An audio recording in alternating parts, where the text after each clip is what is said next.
Hi అండి అందరికీ. ఈరోజు ఈ వీడియోలో ఐగెన్ వాల్యూస్, ఐగెన్ వెక్టార్స్ ఏ విధంగా ఇచ్చిన మ్యాట్రిక్స్కి క్యాలిక్యులేట్ చేయాలో చూద్దాం. అయితే eigenvalues, eigenvectors calculate చేయడం కోసము మనకు ఫండమెంటల్ టూల్స్ తెలియాలండి. ఇక్కడ det of A minus lambda is equal to జీరోనే మనం క్యారెక్టరిస్టిక్ ఈక్వేషన్ అంటాము. ఈ క్యారెక్టరిస్టిక్ ఈక్వేషన్లో ఏ అనేది స్క్వేర్ మ్యాట్రిక్స్, ల్యాండా అనేది scalar or constant, I is a unit matrix. ఈ క్యారెక్టరిస్టిక్ ఈక్వేషన్ యొక్క రూట్స్నే మనము ఐగెన్ వాల్యూస్ అంటాం. కాబట్టి the roots of characteristic equation is called eigenvalues and A minus lambda I into X is equal to zero is called eigenvectors. Here X is column matrix. Column matrix అంటే తెలుసు కండి, ఎన్ని rose అన్నా ఉండొచ్చు, but ఒకే ఒక కాలం ఉండాలి. అలాంటి దాన్నే మనం కాలమ్ మ్యాట్రిక్స్ అంటాము. ఈ కాలమ్ మ్యాట్రిక్స్ని ఏ మైనస్ ల్యాండా ఐతో మల్టిప్లై చేసి ఈక్వల్ టు జీరో తీసుకుంటే మనకు ఐగెన్ వెక్టార్స్ వస్తాయి. అయితే ఐగెన్ వాల్యూస్, ఐగెన్ వెక్టార్స్ని ఫైండ్ అవుట్ చేయడం కోసం ఒక ఎగ్జాంపుల్ తీసుకున్నాము. ఆ ఎగ్జాంపుల్లో 2x2 మ్యాట్రిక్స్ తీసుకున్నాం. The value is 2 1 1 2. ఇచ్చిన మ్యాట్రిక్స్ రాసుకుంటున్నాం. ముందు కేస్ 1లో ఐగెన్ వాల్యూస్ని ఫైండ్ అవుట్ చేస్తున్నాము. అదేవిధంగా కేస్ 2లో ఐగెన్ వెక్టార్స్ని ఫైండ్ అవుట్ చేసుకున్నాం. ఐగెన్ వాల్యూస్ని ఫైండ్ అవుట్ చేయడం కోసం క్యారెక్టరిస్టిక్ ఈక్వేషన్ తీసుకున్నాము. క్యారెక్టరిస్టిక్ ఈక్వేషన్లో ఏ is a square matrix, lambda is a scalar, I is unit matrix or identity matrix. 2x2 తీసుకున్నాం కాబట్టి ఐడెంటిటీ మ్యాట్రిక్స్ కూడా 2x2 తీసుకోవాలి.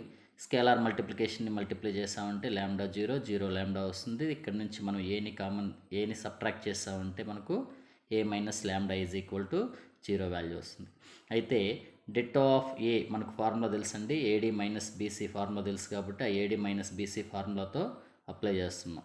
AD 2 minus lambda into 2 minus lambda 2 minus lambda square, BC 1 into 1 1, A minus B whole square apply చేసామంటే A square plus B square plus 2ab minus 1 is equal to 0.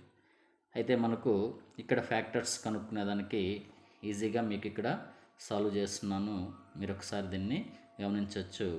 ఈ factors calculate చేస్తే మనకు ల్యాండా is equal to 3,1 అనే ఐగన్ వాల్యూస్ని ఈజీగా find out చేసుకున్నాం.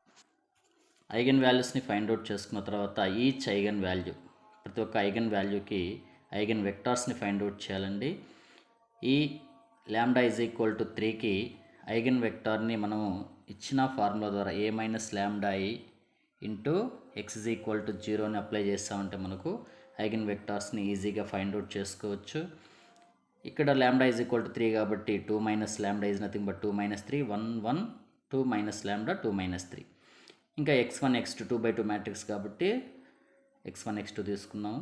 Cross multiplication, that means scalar multiplication is nothing but multiplication of మ్యాట్రిక్స్ని అప్లై చేసామంటే ఒక అడ్డు వరుసని నిలువు వరుసతో మల్టిప్లై చేస్తే మైనస్ x1 ప్లస్ x2. అదేవిధంగా 1 into x1 x1 minus 1 into x2 minus x2 is equal to 0. ఈ రెండు ఈక్వేషన్స్లో ఏ ఈక్వేషన్ తీసుకునైనా మనం సాల్వ్ చేయొచ్చు. ఇక్కడ ఫస్ట్ ఈక్వేషన్ సాల్వ్ చేస్తే x1 is equal to x2 వస్తుంది. అంటే x1 is equal to x2 meaning x2 value 1 అయితే ఆటోమేటిక్గా x1 కూడా 1 అవుతుంది. అది x1 1 అయితే x2 కూడా 1 అవుతుంది. కాబట్టి మనకు ఐగన్ వెక్టారు క్యాపిటల్ Xతో డినోట్ చేస్తాం. Capital X is equal to constant. మనం 1 తీసుకున్నాం, కొంతమంది 2 తీసుకోవచ్చు, 3 తీసుకోవచ్చు కాబట్టి 1,1. x1 is equal to 1, x2 is equal to 1 కాబట్టి కేని కాన్స్టెంట్తో ఈ విధంగా మనం ఐగన్ వెక్టార్ని రిప్రజెంట్ చేస్తాం. అదేవిధంగా మీరు ల్యాండా ఈజ్ ఈక్వల్ టు 1 అయినప్పుడు ఐగన్ వెక్టార్ని ఫైండ్ అవుట్ చేయొచ్చు. ఈ వీడియో కానీ మీకు నచ్చినట్లయితే లైక్ చేసి సబ్స్క్రైబ్ చేయండి. Thank you.